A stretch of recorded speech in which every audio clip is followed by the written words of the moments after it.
अस्सलाम वालेकुम, आप देख रहे हैं डॉन न्यूज़। मैं का मेज़बान अब्दुल गफ्फार पुराब रिप्ले के एक और एपिसोड के साथ। तो जनाब, पाकिस्तान सुपर लीग में अब वो मरहला आ गया है जहां पर पहले मैच में तो नहीं लेकिन दूसरे मैच में नॉकआउट मरहला, और अब दिल या तो टूटेंगे या फिर जो शायकीन क्रिकेट अपनी अपनी टीमों को सपोर्ट कर रहे हैं वो उनके दिल बाग बाग होंगे। तो जनाब, आज पहला क्वालिफायर, अब से कुछ देर बाद टॉस भी होना है। इस्लामाबाद यूनाइटेड और मुल्तान सुल्तान टूर्नामेंट की दो बेहतरीन टीमें आमने सामने होंगी। इस हवाले से बात करेंगे। उसके बाद पेशावर ज़ल्मी और कराची किंग्स पहले एलिमिनेटर में, यानी आप जीतेंगे तो आप एक तरह से सेमीफाइनल समझ लीजिए, क्वालिफायर 2 खेलेंगे, पर हारने वाली टीम सीधा घर जाएगी। तो आज है जनाब टोटल प्रेशर मैचेस और इन्हीं दोनों मैचेस से बात करेंगे। और हमारे साथ दो बड़े स्पेशल गेस्ट मौजूद हैं, लेकिन पहले आपको दिखाते हैं रिप्ले हेडलाइंस। तो जनाब, पीएसएल में आज कौन फाइनल में जाएगी और कौन सी टीम घर जाएगी, इस बात का फैसला हो जाएगा। दो टीमें बचेंगी, दो टीमें एक फाइनल और ऑब्वियसली एक टीम बाहर होगी। इसी में बात करेंगे। मेरे साथ मौजूद हैं सीनियर स्पोर्ट्स बल्कि हमारे फर्स्ट क्लास क्रिकेटर ताहिर, आपको खुशामदीद कहते हैं ताहिर। और इंग्लैंड से हमें ज्वाइन कर रहे हैं पाकिस्तान के साबिक टेस्ट ऑलराउंडर यासिर अरफात, आपको भी खुशामदीद। और ताहिर, पहले आपसे आगाज़ करूँगा स्टूडियो से। यकीनी तौर पर प्रेशर मैचेस और पूरे पीएसएल की जो अच्छी परफॉर्मेंसेस थी, बुरी थी, मैटर ये करता है कि कौन सी चार टीमें जो पहुंच गई हैं, और अब चारों टीमों के पास चांस है। पहले मैच की अगर बात करें, आई थिंक कोई डाउट ही नहीं है कि इस्लामाबाद यूनाइटेड तो उन्होंने पीएसएल का रिकॉर्ड बनाया, 8 मैचेस जीत लिए। मुल्तान सुल्तान ने सेकंड से डायरेक्ट बल्कि नीचे वाले सेकंड से ऊपर वाले सेकंड से छलांग लगाई। क्या कहेंगे ताहिर पहले मैच के बारे में? देखिए, ऑब्वियसली जो एज हासिल है वो इस्लामाबाद यूनाइटेड को है, लेकिन अभी तक इस्लामाबाद यूनाइटेड का कोई खराब दिन नहीं गुजरा है। ऐसा ना कि आज का दिन वो खराब गुजरा है। तो ये खराब दिन इस्लामाबाद वालों को बेसिकली खराब दिन और अच्छे दिन तो क्रिकेट में आते हैं, लेकिन जिस तरह से मुल्तान सुल्तान अपने सारे शोबों को टिक करती हुई आई है, हेड्स ऑफ टू देम। जहां कराची में 2 पॉइंट थे, अब इस वक्त सेकंड, आप क्वालिफाइंग राउंड खेल रहे हैं। मतलब आज का मैच बड़ा जबरदस्त मैच होगा। मैं ये कहूंगा कि ये एक ऐसा फाइनल है कि जो बेस्ट ऑफ 3 फाइनल होते हैं ना, उसमें से आज एक बेस्ट ऑफ 3 फाइनल हो गई है। बिल्कुल, आपने ठीक कहा। और यासिर को देख के तो अभी हम जब पुरानी शुरुआत कर रहे थे, इतने ज़बरदस्त मौसम में यासिर इंग्लैंड में बैठे हैं, इनको देख के हमें भी गर्मी में हल्की हल्की ठंड का एहसास हो रहा है। यासिर, बहुत बहुत अगेन आपको खुशामदीद। और पहले तो आपकी पिंडी की टीम इस्लामाबाद, यासिर तो क्या कहेंगे, इस्लामाबाद ने बहुत शानदार परफॉर्मेंस दिखाई इस टूर्नामेंट में, और समझते हैं कि आज के मैच में भी वो फेवरेट्स होंगे। जी बिल्कुल, जिस तरह टूर्नामेंट शुरू किया था इस्लामाबाद यूनाइटेड ने, तो मुझे नहीं लग रहा था कि इतनी स्ट्रॉन्ग टीम है। बाकी टीमों को देखते हो, जिस तरह बल्कि लाहौर कलंदर ने जिस तरह स्टार्ट लिया था और जिस तरह की उनके पास प्लेयर से कम्बिनेशन था, मुझे तो ये लग रहा था कि लाहौर कलंदर बड़ा अच्छा खेलेगी। कराची किंग ने जो कराची लेग में जो स्टार्ट किया था वो बड़ा अच्छा लग रहा था। बाद में थोड़ा उनको प्रॉब्लम हुई क्वालिफाई करने में। इस्लामाबाद थोड़ी मुझे वीक लग रही थी, मगर जिस तरह के उन्होंने बैक टू बैक मैचेस में परफॉर्मेंसेस की, उस्मान ख्वाजा ने, कॉलिन मनरो ने, उसके बाद फिर हसन अली की भी ऑब्वियसली जिस तरह की परफॉर्मेंसेस है, तो इन्होंने बड़ा ही सरप्राइज किया सबको, क्योंकि इतनी स्ट्रॉन्ग टीम ऑन पेपर लग नहीं रही थी, मगर जो कॉम्बिनेशन न्यूक्लियस इनके जो जोहान बोहता हेड कोच हैं, उन्होंने बड़ी अच्छी टीम को जेल करके रखा, और उनकी परफॉर्मेंसेस बताती हैं कि वो टीम में कितनी उनकी यूनिटी और कितनी अच्छी क्रिकेट खेल रहे हैं वो लोग। ठीक है ताहिर, जैसे बात की इस्लामाबाद यूनाइटेड की, तो आपके ख्याल में आज के मैच की अगर हम स्पेसिफिकली बात करें टीमों के कॉम्बिनेशन स्ट्रेंथ को देखते हुए, पिच है अब ये ऐसी जहाँ पर बहुत क्रिकेट हो गई हुई है इस पूरे ग्राउंड पर और पिचेस पर, और ये है डे नाइट मैच। अब ये बड़ा इंपॉर्टेंट है कि आपकी कॉम्बिनेशन क्या होता है। ताहिर, आप क्या एक्सपेक्ट कर रहे हैं अगर हम इस्लामाबाद और मुल्तान की बात करें? आपके ख्याल में टीम कप्तानों के जहन में क्या चल रहा होगा? चूँकि आई थिंक रात के मैच में तो शायद कम और सेम कंडीशन रह सकती हैं, हालांकि थोड़ा अगर फोग हुआ तो वो सेकंड इनिंग में ज़्यादा होगा, बट आपके ख्याल में कप्तान और कोचेस क्या सोच रहे होंगे इस पर? देखिए, नॉर्मल सी बात है कि सबसे पहले टॉस बड़ा मैटर करता है, और फिर किस स्ट्रिप पे आपका मैच हो रहा है ये मैटर करता है, क्योंकि ऐसा ना हो कि वो 2 दिन पुरानी वाली स्ट्रिप पे मैच हो या बिल्कुल आज फ्रेश पिच हो, मतलब कि वो 250 वाली विकेट हो या जिस पे 108 बने थे, ये भी हो सकता है। बिल्कुल हो सकता है। देखिए, सबसे पहले ये होगा कि कप्तान का टॉस जीते। टॉस जीतने के बाद फिर उसे डिसाइड करना है कि क्या वो कंफर्टेबल है टारगेट देने में या टारगेट चेस करने में। ये बड़ा मैटर करता है, क्योंकि जो कॉम्बिनेशन है दोनों का सेम है। कॉलिन मनरो एक तरफ है, एक तरफ आपके सोहेल तनवीर हैं, एक तरफ ख्वाजा हैं, एक तरफ आपके इमरान खान है, दहानी है, तो आपके खुशदिल शाह हैं। तो मतलब जो कॉम्बिनेशन है स्पिनर का, आप देखें शादाब है, एक तरफ आपके इमरान ताहिर है, तो बड़ा जबरदस्त कॉम्बिनेशन है। लेकिन बात वही है कि जो नर्व पे कंट्रोल करेगा ना आज के दिन, वही सक्सेसफुल रहेगा। बिल्कुल, नर्व पे कंट्रोल, और ऑब्वियसली क्योंकि अब ये मैचेस हैं, स्पेशली सेकंड मैच नॉकआउट है। यासिर, आपकी क्या ओपिनियन है? इस टूर्नामेंट में हमने देखा कि ऐसा भी हुआ कि सेम डे तकरीबन जो है वो 250 रन चेज होते होते बचे, और दूसरे मैच में 160-170 जो है वो एक मैच विनिंग टोटल बन गया था एक वक्त पर। तो आपकी क्या राय है? ये जो पिच का फैक्टर है, इसी तरह जो टॉस का फैक्टर है, आप कैसे देख रहे हैं दोनों टीमों के लिहाज से? देखिए पिच का मेरा नहीं ख्याल, ठीक है, एक तरफ 250 स्कोर और फिर एक तरफ 100 स्कोर भी हुआ उस पिच पे। मेरा नहीं ख्याल पिच ने कोई फर्क ज्यादा डाला। बिल्कुल ताहिर ने सही कहा कि जो टीम नर्व पे कंट्रोल रखेगी, अच्छे तरीके से खेलेगी, वही सक्सेसफुल होगी। पिच एज सच कुछ कर नहीं रही, और दोनों टीमों को देखते हुए जिस तरह की वो क्रिकेट खेल रहे हैं, एक अच्छा मैच देखने को मिलेगा। और सबसे अच्छी खुशाइन बात यह है कि बहुत से ऐसे प्लेयर हैं जिन पे क्रिटिसाइज हुआ करता था पाकिस्तानी प्लेयर, जिस तरह इफ्तिखार थे, आसिफ अली थे, और इवन शोएब मकसूद को दोबारा एक नया प्लेयर नए रूप में देखते हुए बड़ा अच्छा लग रहा है। इमरान खान, इमरान वसीम, जो मोहम्मद वसीम जूनियर हैं, वो बड़ी अच्छी बॉलिंग कर रहे हैं। तो ये देखने को बड़ा अच्छा लग रहा है कि जो लोग परफॉर्म नहीं कर रहे थे, कुछ लोगों ने तो यहाँ पे परफॉर्मेंस उस तरह की नहीं की जिस तरह की एक्सपेक्ट की जा रही थी। जिस तरह आजम खान, शर्जील थे और भी लड़के थे, मोहम्मद आमिर से कर रहे थे, मगर नए लड़के जिन लोगों ने परफॉर्म किया उनको देख के बड़ा अच्छा लग रहा है। और इन्हीं लड़कों की परफॉर्मेंस की वजह से इन टीमों की, स्पेशली इस्लामाबाद और मुल्तान की टीम बड़ी स्ट्रॉन्ग लग रही है। बिल्कुल ठीक है। और मुल्तान सुल्तान की अगर ताहिर बात करें, चूँकि आप खुद स्पिनर हैं, तो मैं आपसे ज़रूर ये राय लूँगा कि अब उन्होंने खिलाया उस्मान कादिर को, बट इमरान ताहिर और उस्मान कादिर एक साथ ज़्यादा नहीं खेले, शायद एक ही मैच उस्मान को मिला है। आपके ख्याल में क्या मुल्तान सुल्तान सोच रहा होगा, क्योंकि नहीं खेले उस्मान, इस पर शायद थोड़ा बहुत मुझे जो मालूम हुआ है कि हमारी टीम मैनेजमेंट भी ज़्यादा खुश नहीं है, बिकॉज आपकी जो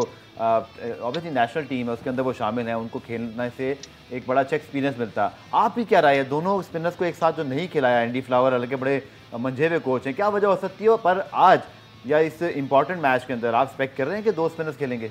नहीं, मुझे नहीं लगता कि दो स्पिनर खेलेंगे, क्योंकि एक ही स्पिनर खेलेगा, क्योंकि आपको फॉरनर्स भी तो खिलाना है, क्योंकि फॉरनर्स में इमरान ताहिर का जो एक्सपीरियंस है ऑब्वियसली वो उस्मान कादिर जैसा तो नहीं है।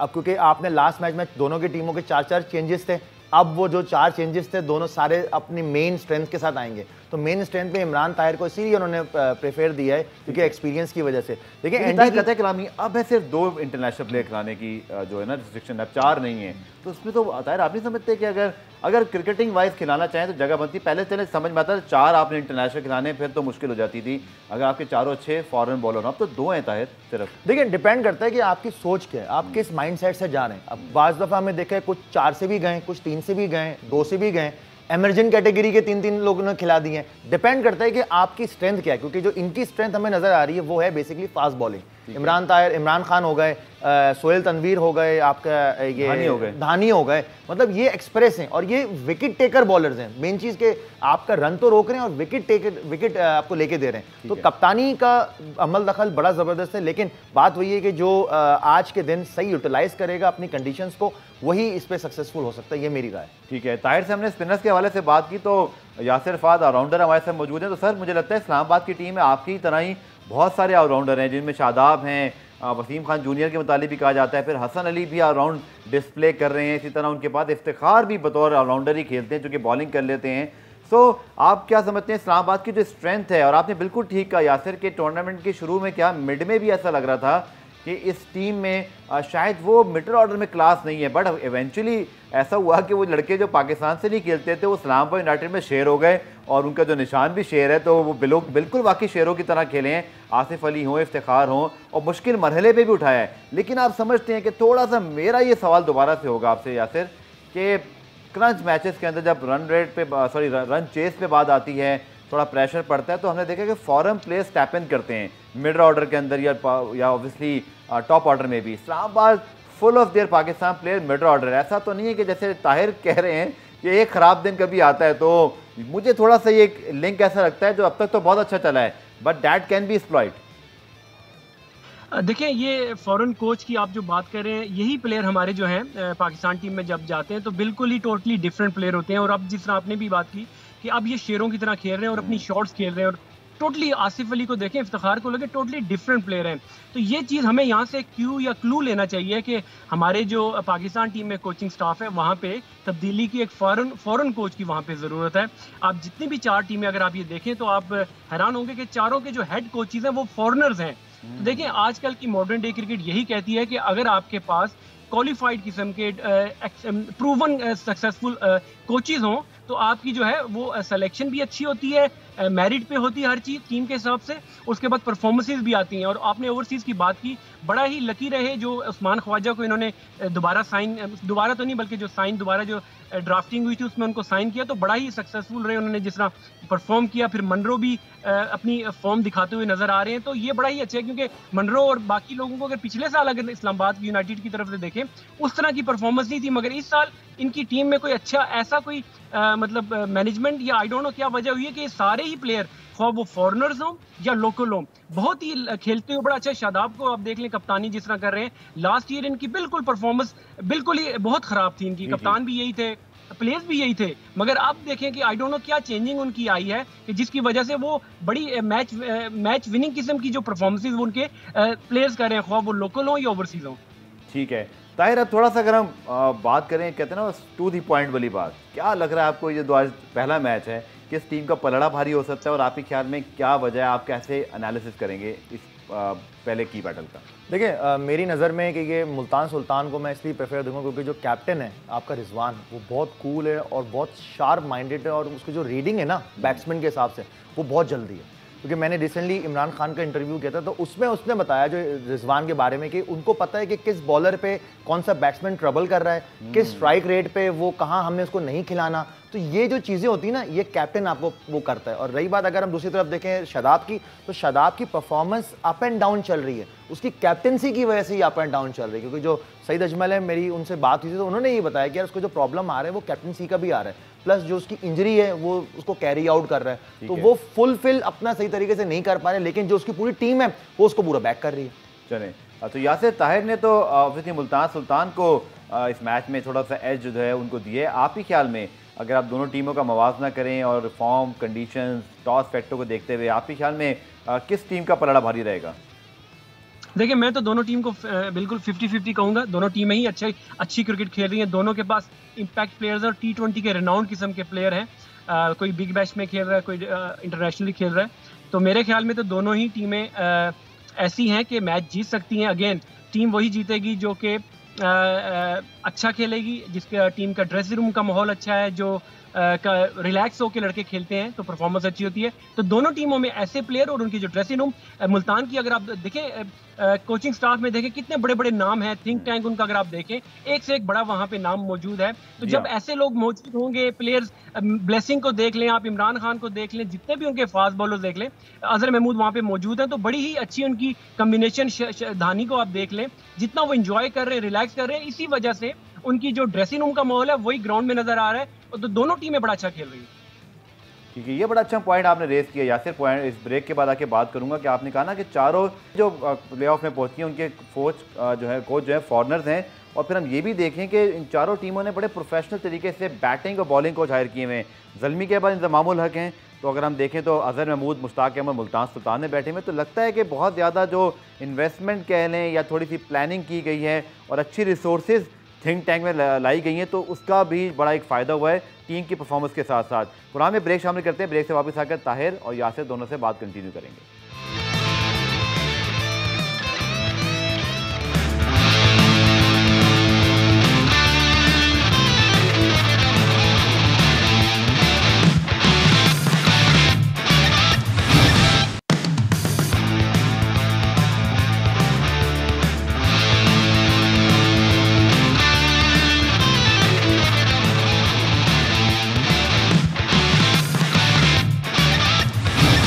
जनाब टॉस अपडेट के साथ हाजिर हैं। Multan Sultan win the toss, bat first, और 11 पे भी हम बात कर लेंगे, but Tahir Multan Sultan winning the toss and bat first, your thoughts on the decision? नहीं, ज़बरदस्त है, क्योंकि उनका जो प्लान है, जिस तरह से वो अपने क्रिकेट खेलते हुए आ रहे हैं कि वो प्रेफर करते हैं, उनकी जो स्ट्रॉन्गेस्ट पॉइंट है वो फास्ट बॉलिंग है, उसी को मद्देनजर रखते हुए इन्होंने आज यही डिसीजन लिया है और आई होप के जो जिस प्लान से वो जा रहे हैं उस प्लान को सही तरह से एग्जीक्यूट कर सकें। ठीक है यासिर, आपकी भी राय इसी पर जानना चाहूँगा। टॉस पे फिर हम ऑब्वियसली बात करते हैं 11 पर भी आकर। बिल्कुल सही डिसीजन है, बिल्कुल वो यही है उनका कि बैटिंग करें, पहले एक अच्छा रिस्पेक्टेबल टारगेट लगाएं, जिस तरह के उनके बैट्समैन फॉर्म में है, कोई मकसूद खेल रहे हैं, रिजवान है, बाद में आके खुशदिल बीच में आके खेलते हैं, बड़ा अच्छा खेलते हैं, तो उनका यही होगा कि अच्छा टारगेट, और उसके बाद अपनी जो बॉलिंग है उसके साथ वो डिफेंड करने जाएंगे, फिर फील्डिंग भी और जो एनर्जी लेवल उस टीम का वो यही है कि वो डिफेंड करने जाएंगे। बिल्कुल आपने ठीक कहा, और दोनों बहुत डिजर्विंग टीम है। और आज के अगर मैच में हम कोक प्रेडिक्टर सेगमेंट की बात करें तो ताहिर ने तो ऑब्वियसली मुल्तान सुल्तान के लिए वोट दिया था, बट मेरे ख्याल में थोड़ा सा जो है वो इस्लामाबाद यूनाइटेड को एज होगा। ताहिर, आई थिंक आपकी वो प्रेडिक्शन तो बरकरार है जो आपने मुल्तान के हवाले से की थी। अगर यासिर में आपकी 50-50 में से एक 1% भी आपसे पूछूं किसी एक तरफ देना चाहेंगे तो हमारा सेगमेंट है कोक प्रेडिक्टर, किस टीम को आप फेवरेट करार देंगे? एक को इन दोनों में अगर मैंने तो पहले वैसे बोला, अगर आप मेरे से पूछते हैं 51 कर दूं मैं, तो फिर 51 इस्लामाबाद को करूंगा, क्योंकि मेरी अपनी वो टीम है, मेरे शहर के ट्विन सिटी हमारी हो, तो मैं उसी को सपोर्ट करूंगा। चले, बिल्कुल ठीक। और ताहिर, अब पेशावर और कराची के मैच पे भी हम बात करेंगे कुछ देर बाद, बट फाइनली अगर इस मैच में हम बात करें winning the toss bat first में, फिर ये होता है कि टोटल बड़ा तगड़ा होना चाहिए। फिर आप कम अज़ कम, मुझे लगता है Tahir they will eyeing 180 plus तो कम अज़ कम होना चाहिए, क्योंकि ये फिर एक ऑलमोस्ट ऐसा टोटल होगा जो आपको मैच में जीत की तरफ लेके जाएगा। I think anything less than 180 वो फिर आपको इस्लामाबाद की बैटिंग का पता है। तो आपके ख्याल में जो टूर्नामेंट में अब तक अब विकेट रही है, या ऑब्वियसली पिच रिपोर्ट अभी तो हमने नहीं देखी, बट फिर भी एक सेफ टोटल क्या रहेगा मुल्तान के लिए? देखिए, डिपेंड करता है फर्स्ट 6 ओवर्स अगर विकेट इन हैंड होते हैं और एटलीस्ट 56 रन भी करते हैं तो will be a good enough, क्योंकि जो अगले जो फिर आपके जो 10 ओवर या 11 ओवर है ना, वहां पर आपको अगर बाउंड्री एंड ओवर आपको मिलता है तो फिर आप आराम से एग्जीक्यूट कर सकते हैं, सिंगल डबल के साथ ले सकते हैं। अगर इनके आउट होगा शुरू में, जो इनफॉर्म है, रिजवान की अगर बात करूं या शोएब मकसूद की बात करूं, वो सर्कल में आते ही अगर आउट हो गए तो फिर इनके लिए प्रेशर होगा। फिर वो प्रेशर अगर वो 130 रन भी करते हैं तो, लेकिन क्योंकि चेस करना होगा इस्लामाबाद यूनाइटेड को, और चेस करने पे अगर उनके आउट हो जाते हैं तो फिर वही प्रॉब्लम है, क्योंकि जो उनके जो डाउन डी ऑर्डर है, आसिफ अली या चाहे वो उनको पहला बॉल मिले या आखिरी बॉल मिले, उन्होंने उस पर मारना ही मारना है, क्योंकि उनको रोल ये दिया गया है बेसिकली। तो ये अभी तक मैं समझता हूँ कि एक एटलीस्ट बैलेंस मैच नजर आ रहा है। ठीक है यासिर, आपकी क्या राय है? और शान मसूद और रिजवान, अगर हम देखें रिजवान तो ऑब्वियसली इंटरनेशनली बहुत अच्छा परफॉर्म कर रहे हैं, इस साल सबसे ज़्यादा T20 में रन ही बनाए, बट शान मसूद के ऊपर मिक्स्ड ओपिनियन है लोगों की। कुछ लोग उन्हें कहते हैं जी उन्होंने अच्छा अपने आप को ट्रांसफॉर्म किया, कुछ कहते हैं नहीं इससे बेहतर भी आपके पास T20 की चॉइसेस हैं। आपकी क्या राय है? और फिर आप इतने इंपॉर्टेंट मैच में ऑब्वियसली इन दोनों ने ओपन करना है, तो क्या अप्रोच होनी चाहिए? देखिए, शान मसूद की अगर पर्टिकुलरली बात करें, जो उनको ड्रॉप पाकिस्तान टीम से किया गया, मेरे ख्याल में टेस्ट क्रिकेट से बिल्कुल ठीक हुआ। उनकी जो फॉर्म थी और जो उनकी टेक्निकली फॉल्ट थी वो बिल्कुल ठीक था। मगर अगर आप उनके स्टैट्स अगर वनडे के देखें तो बेहतरीन उनकी 55 से 57 की लगभग की वनडे की एवरेज है। और वाइट बॉल में जिस तरह उन्होंने, वाकई आपने सही कहा, उन्होंने अपने आप को इम्प्रूव किया, और जिस तरह वो खेल रहे हैं बड़ा pleasing on to the eyes लगता है। जिस तरह खेल रहे होते हैं, पावर प्ले के 6 के जो ओवर शुरू के खेलते हैं वो बेहतरीन खेलते हैं। तो उन्होंने काफ़ी इम्प्रूव किया, और मुझे तो ये लगता है कि उनको अगर टेस्ट क्रिकेट से ड्रॉप किया तो उनकी तो वाइट बॉल में पाकिस्तान के लिए बहरहाल जगह बनती है। और उन्होंने वाकई जो साल तो नहीं कह सकते, 5-6 महीने से जो टीम से ड्रॉप है, तो मेरा ख्याल उन्होंने बड़ी मेहनत की है, काम किया अपनी टेक्निक पे, तो बड़ा अच्छा लगा उनको देख के खेलते हुए। तो वो भी बड़े इंपॉर्टेंट हो गए पहले 6 ओवर को अगर देखते हैं तो। ठीक है जनाब, तो इस मैच पे तो हमने काफ़ी डिटेल बात की, और अब आज का पहला इस टूर्नामेंट का जो एलिमिनेटर है, यानी कि जो हारा वो घर जाएगा, और जीतने वाली टीम ऑब्वियसली आज के पहले मैच के लूजर से खेलेगी। पेशावर ज़ल्मी बामुकाबला कराची किंग्स। डैरेन सैमी का क्या कहना है? दोनों टीमों की तैयारी कैसी है? पहले आपको रिपोर्ट दी। तो जनाब, कराची और पेशावर दोनों वही टीमें हैं जिन्होंने तमाम PSL के 6 जो प्ले ऑफ्स हैं उनके लिए क्वालिफाई किया है। तो ताहिर, हमने पहले मैच पे तो काफ़ी डिटेल बात की, your thought on this Peshawar Karachi match? देखिए, ऑब्वियसली जिस ज़ल्मी को थोड़ा एज हासिल है, क्योंकि जो जिस तरह से इनका कॉम्बिनेशन लगा हुआ है ना, वो बड़ा ज़बरदस्त है, क्योंकि कई दफ़ा हमने देखा है कि डाउन होके एकदम लिफ्ट अप हुए हैं। कैप्टनसी का सबसे बड़ा मैटर है, जिस तरह से वहाब रियाज एग्रेसिव है, इंजॉय करा रहे लड़कों को। प्लस इनका एक प्रॉब्लम आ रही थी कि स्पिनर की, इब्रार के आने से वो स्पिनिंग जो मिस्ट्री स्पिनर है वहाँ पर इनको सॉर्ट आउट होगा, क्योंकि आज का जो मैच है वो नाइट में मैच है, और नाइट में इब्रार का जब डेब्यू हुआ था ज़ल्मी से, आपकी परफॉर्मेंस सबके सामने 3 खिलाड़ियों को आउट किया, तो ये इब्रार का परफॉर्म करना और आपका शोएब मलिक का परफॉर्म करना, इस वक्त ये दोनों का बहुत मैटर करेगा बैटिंग में और बॉलिंग में। ठीक है, और चूँकि नाइट मैच है और क्योंकि काफ़ी लेट भी जाता है यासिर, और स्पिन फैक्टर में 2 बातें लोगों के जहनों में आती है। एक तो ये ऑब्वियसली अबू धाबी या यूएई की विकेटों को सुन के तो एक अमूमी ख्याल तो ये आता है कि स्पिनर्स को बड़ा सपोर्ट करती होंगी, बट लेट नाइट मैच है और यू नेवर नो कि पता नहीं वहाँ पे आज हवा है कि नहीं है, और ऑब्वियसली ड्यू फैक्टर कितना होगा ये तो अब ग्राउंड वाले ही बता सकते हैं। बट आपको क्या ख्याल है? स्पिनर्स कराची के पास भी बहुत ज़्यादा हैं, नूर हैं, हमने देखा कि उनका साथ दे रहे थे दानिश अदीज भी, इसी तरह इमाद वसीम खुद बहुत अच्छी बॉलिंग कर लेते हैं। तो ये स्पिनर्स जो रात में बॉल कर रहे होंगे, यासिर आपके ख्याल में ये कितना क्रूशल फैक्टर होगा, और ये प्लस होगा या नेगेटिव होगा? देखिए, अगर तो ड्यू फैक्टर मुझे नहीं पता कि कितनी वहाँ पे ड्यू पड़ रही है। अगर पड़ रही है तो फिर तो ऑब्वियसली सेकंड जो टीम बॉलिंग कर रही होगी उसके लिए प्रॉब्लम होगा कि बॉल एक तो स्पिन नहीं करेगा और सीधा-सीधा आ रहा होगा। ठीक है। जो टीम पहले बैटिंग टॉस जीत के टीम अगर ड्यू का फैक्टर है तो पहले बैटिंग करके एक टारगेट करेगी। उसके बाद ये है कि उसको जैसे ड्यू का फैक्टर होगा उस हिसाब से टीम खेलेगी। मगर अगर आप देखें दोनों टीमों को कंपैरिजन अगर आप करते हैं तो मुझे तो पेशावर ज़ल्मी में प्लेयर्स जो है थोड़े एक्सप्लोसिव किस्म के प्लेयर लगते हैं। आप रदरफोर्ड को देख लें, आप कामरान अकमल को, हजरतुल्लाह वो जो अफगानिस्तान के प्लेयर हैं, जी, जी। बिल्कुल वो हैं। उसके अलावा आप देखें मलिक बीच में टीम को लेके चलते हैं। अगर शुरू में 1-2 आउट हो जाते हैं तो मलिक एक ऐसे प्लेयर बीच में है जो लेके चलते हैं। क्योंकि अगर आप कराची की टीम को देखें, नाम तो उनके पास है, बाबर आजम परफॉर्म तो करते हैं मगर वो मैच विनिंग इनिंग्स उनकी होती नहीं, क्योंकि दूसरे एंड से जो शिरजील है वो उस तरह से परफॉर्म नहीं कर रहे। फिर गप्टिल जो उनकी ओवरसीज साइनिंग है वो उस तरह नहीं कर रही। चैडविक वॉल्टन हो गए। तो अगर इस टीम का अगर आप मैन टू मैन कंपैरिजन करें तो पेशावर ज़ल्मी की मुझे स्ट्रांग लगती है। उनकी अगर आप बॉलिंग देखें, टॉप के 3 फास्ट बॉलर्स जो कि इरफान और उमैद आसिफ और वहाब रियाज हैं। आप ताहिर ने बात की, वो जो मिस्ट्री स्पिनर बीच में इब्रार खेलते हैं, वो जो भी उनका नाम मुझे याद नहीं है, तो अगर वो खेलते हैं तो उनकी मैन टू मैन अगर देखा जाए तो पेशावर ज़ल्मी स्ट्रांग लग रही है कराची के बनिस्बत। जी, अबरार और वकार सलाम के उनका भी अफगानिस्तान से ताल्लुक है, दोनों एक साथ खेले थे। अब इंटरेस्टिंग स्टैट ये है कि डोमिनेट किया है बहुत ज़्यादा पेशावर ने कराची को, बट जो उन्होंने 90% मैचेस जीते हैं पेशावर ने, वो पहले जो है वो बॉलिंग करके जीते हैं। तो आप ही क्या ख्याल है इस नाइट मैच के अंदर ताहिर, क्या टॉस का इंपॉर्टेंट होगा? जैसे ड्यू के हवाले से तो यासिर ने कहा। दूसरा अगर हम देखें तो यहाँ पर एक्सप्लोजिव बैट्समैन मौजूद हैं, वहाँ बाबर आजम की क्लास मौजूद है। तो हम समझ सकते हैं कि बाबर का भी एक रियल टेस्ट है आज, चूँकि पाकिस्तान के कप्तान हैं और ऑब्वियसली दुनिया के बेहतरीन बैट्समैनों में शुमार होते हैं। और फिर यासिर ने जैसे कहा कि शर्जील नहीं चलते तो वो थोड़ा सा उनकी इनिंग भी थोड़ा सा मायने खेज नहीं लगती, क्योंकि वो एक्सप्लोजिव नहीं है। तो कहते हैं ना, ओपोनेंट को मैच से आउट नहीं करते। ये एक फैक्टर है जो कराची को देखना पड़ेगा।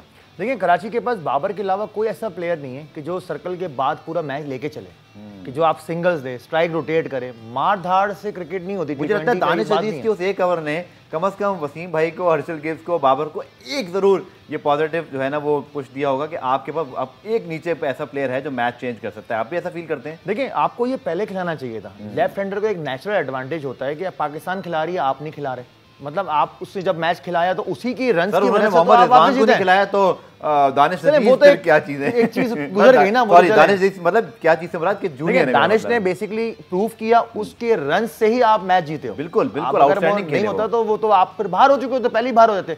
लेकिन अब दानिश के आने से बाबर को थोड़ी तसल्ली हुई होगी कि एटलीस्ट यार अगर जल्दी आउट होते हैं तो दानिश ऐसा है कि जो single double, strike rotates, boundaries, छक्के मार सकता है जब हमें जरूरत होगी। अदरवाइज जब जरूरत नहीं होगी तो आपको मारने की जरूरत नहीं है। लेकिन जो पेशावर की बात है, कामरान अकमल आपके पास है, जरजई वहां पर मौजूद हैं, शोएब मलिक सबसे मेन जो सबसे फैक्टर होगा आज के मैच का वो शोएब मलिक होगा। इनिंग बनाना और साथ सामने वाले को खिलाना, ये सबसे मैटर करता है। एक्सपीरियंस, शोएब मलिक जैसे एक्सपीरियंस कराची किंग्स में नहीं है। बिल्कुल ठीक। और बॉलिंग की अगर हम बात करें यासिर, तो मेरे ख्याल में मोहम्मद इरफान और वहाब रियाज और उमैद आसिफ ने जहां तीनों ने एक साथ मैच खेला है तो बड़े मुश्किल हुए ये बॉलर्स तमाम टीमों के लिए। वही एक मैच जहाँ नहीं खेले वहाँ पेशावर को मार पड़ी, लेकिन इन तीनों की मौजूदगी में एटलीस्ट पहले 10 ओवर में कंट्रोल रहा है, चूँकि एक्सपीरियंस फास्ट बॉलर है। दूसरी तरफ मोहम्मद आमिर का आपने भी जिक्र किया कि वो विकेट टेकिंग एबिलिटी नहीं है, बट आखिरी मैच में अगेन वो जो 19 उनका ओवर था उसने मैच को कंट्रोल किया कराची के लिए। बट मोहम्मद आमिर के साथ कोई ऐसा फास्ट बॉलर नहीं जैसे कि इरफान के साथ वहाब या उमैद जैसे एक ट्राइका मौजूद है। दोनों टीमों के फास्ट बॉलिंग या बॉलिंग अटैक को आप कंपैरिजन करते हैं तो यासिर उस पर आपकी क्या एक्सपर्ट ओपिनियन है? देखिए, इन दोनों टीमों की बॉलिंग की अगर आप फास्ट बॉलिंग का कहते हैं तो कोई कंपैरिजन नहीं है। आमिर पे ही सारा अब जिस तरह पूरे टूर्नामेंट पे उम्मीद थी कि वो परफॉर्म करेंगे और पाकिस्तान टीम में भी आएंगे और टीम को मैच जिताएंगे, मगर वो एक्सपेक्टेशंस पे पूरा उतरे नहीं। पैचेस में उन्होंने अच्छी बॉलिंग की, मगर वो जो उनमें किलरिंग इंस्टिंक्ट था जिसकी वजह से वो मशहूर थे कि नया बॉल अच्छा करते थे, पुराने बॉल पे आके वो अपनी स्किल्स, अपने जो यॉर्कर्स या बाउंसर्स करते थे, वो अब लैक कर रहे हैं। क्योंकि अब उनका मेरा ख्याल है कि वो जो फास्ट बॉलर का जो एक पीक टाइम होता है वो मेरे ख्याल से वो गुजर चुका है। तो अब ये है कि आमिर सिर्फ अपनी स्किल्स पे सर्वाइव कर रहे हैं, उसके बावजूद भी वो उतने सक्सेसफुल हो नहीं रहे और साथ में उनको हेल्प भी नहीं मिल रही। जिस तरह इरफान और वहाब रियाज का एक कम्बिनेशन है, फिर बीच में आके उमैद आसिफ बॉलिंग कर लेते हैं, वो आमिर के इस टीम में जो कराची की टीम है उनको उस तरह की सपोर्ट नहीं मिल रही। इरशाद को खिलाते हैं या कोई एक दो प्लेयर और को खिलाते हैं वो, मगर वो कम्बिनेशन उस तरह का नहीं बन रहा। मगर बिल्कुल आपने सही कहा, आमिर की स्टेप इन करना पड़ेगा। आज का मैच बड़ा इंपॉर्टेंट है। आज अगर वो परफॉर्म करते हैं बॉलिंग में, वही उन्हीं पे उम्मीदें हैं, क्योंकि जो उनके कप्तान हैं इमाद वसीम, वो इतनी अच्छी बॉलिंग वो भी नहीं कर रहे। तो अगर बॉलिंग में अगर आप बात कर सकते हैं तो आमिर रहीम के एक मेन बॉलर हैं, उन पे डिपेंड करेगा वो कैसा बॉल करते हैं। ठीक है, आखिर में अगर आप बात करें, जैसे हमने पहले मैच की बात की थी, तो ताहिर आपके ख्याल में किस टीम का पलड़ा, आपने पहले बता ही दिया, लेकिन आप समझते हैं कराची में एक चीज़ तो आप देखें कि इसी बॉलिंग अटैक से कराची में एटलीस्ट तो पाकिस्तान में दे वन PSL, और वही अरशद इकबाल या इवन हम बात करें वकास मकसूद की, तो ये छुपे रुस्तम थे उस टूर्नामेंट के, जहां लगा नहीं कि ये कोई बहुत ही कहते हैं तेज़ रफ्तार बॉलिंग करें, बट देवर सो इफेक्टिव। क्या पिच की वजह से वो इफेक्टिवनेस कम हुई है? बट स्टिल आई थिंक कहीं ना कहीं कराची के जहन में, क्योंकि डिफेंडिंग चैंपियन है, ज़्यादा अरसा नहीं हुआ टूर्नामेंट जीते हुए, तो सेल्फ बिलीफ की कमी तो नहीं होनी चाहिए। देखिए, इनका कॉम्बिनेशन मैं समझता हूँ जो प्रॉब्लम आ रही है कि आपकी एक बैटिंग में पार्टनरशिप होती है, एक बॉलिंग में पार्टनरशिप होती है। इनको बॉलिंग में पार्टनरशिप उस तरीके से नहीं मिल रही। स्ट्राइक तो मिलती है, विकेट मिलती है, लेकिन वो रन्स बहुत ज़्यादा दे रहे हैं। फिर इन पे जितने ही लड़के, अरशद इकबाल हो गए, आपका अब्बास आफरीदी बीच में वो भी खेले थे, इन पे वर्क हुआ है। जो पहले टाइम जब खेले थे उस पर वर्क नहीं था। वर्क होने के बाद इनकी जो पिचेस की जो डिलीवरीज हैं, शॉर्ट पिचेस हैं या आउटसाइड ऑफ स्टंप, उस पर काम किया गया, उस पर रन्स बन रहे हैं अब वो, जो जिस पे पहले रन्स नहीं बन रहे थे। तो ये एक फैक्टर लगता है, मुझे समझता हूँ जो फ़र्क है कराची की बॉलिंग में और अदर्स। ठीक है, आखिर में क्विकली यासिर आपसे पॉइंट लूँगा, चूँकि आप ऑलराउंडर हैं। आमिर यामीन की हम काफ़ी बात करते हैं, बट उनको भी इतने मौके मिल नहीं रहे कराची में। डू यू थिंक कि जो बॉलिंग और बैटिंग के लिहाज से एक एक्स फैक्टर हो सकता है, चूँकि हैं आमिर यामीन कैपेबल के सरप्राइज कर सकते हैं? Do you think he should play today? देखिए, ऑलराउंडर की अगर आप बात करें, किसी भी प्लेयर की बात करें, जब तक वो उसमें कि उसकी प्लेइंग में कंटिन्यूटी नहीं होगी, हर मैच वो या 8-7 मैच कंटिन्यूसली खेलेगा नहीं, तो आप उससे परफॉर्मेंस एक्सपेक्ट नहीं कर सकते। क्योंकि अब देखें, जब भी मैच टीम बनती है, कभी इन होते हैं, एक बुरी परफॉर्मेंस पे बाहर हो जाते हैं। तो अगर इस तरह सिलेक्शन इनकी होती रहेगी तो मेरा नहीं ख्याल है कि वो उनसे उस तरह की परफॉर्मेंस आप एक्सपेक्ट कर सकते हैं। क्योंकि अगर प्लेयर से परफॉर्मेंस लेनी है तो आप वो स्पिनर हो, बैट्समैन हो या ऑलराउंडर हो, तो आप उसके साथ कंटिन्यूटी से साथ उसको सेलेक्ट करते हैं, उसको खिलाते हैं, तब आप एक्सपेक्ट कर सकते हैं कि वो अच्छी परफॉर्मेंस दें। चलिए जनाब, तो प्रोग्राम का आज वक्त इख्तिताम पजीर हुआ, और पहले मैच के लिए हमारे दोनों जो गेस्ट हैं, फॉर्मर क्रिकेटर ताहिर और फिर ऑब्वियसली टेस्ट क्रिकेटर यासिर, उन्होंने भी इस्लामाबाद यूनाइटेड के लिए कहा और फिर पेशावर ज़ल्मी के लिए दोनों की राय भी मुत्तफिक थी। तो देखते हैं कि क्या हमारे जो दोनों गेस्ट हैं इनकी प्रेडिक्शन या इनकी जो फेवरेट टीम्स हैं वो जीतती हैं, या आज हम देखते हैं कि कोई अपसेट हो सकता है। वैसे ताहिर ने मुल्तान सुल्तान कहा था, red me correct this. So I think इसमें कोई शक नहीं है कि दोनों टीमें पहले मैच में और बाद में भी दोनों टीमें बहुत तकड़ी हैं। अच्छी टीम या वो टीम जो नर्व्स पे कंट्रोल करेगी, मेरे ख्याल में वो मैदान मार सकती है। पुराना रिप्ले आज देखने का शुक्रिया। कल दोबारा से मुलाकात होगी, तब तक के लिए अल्लाह हाफ़िज़।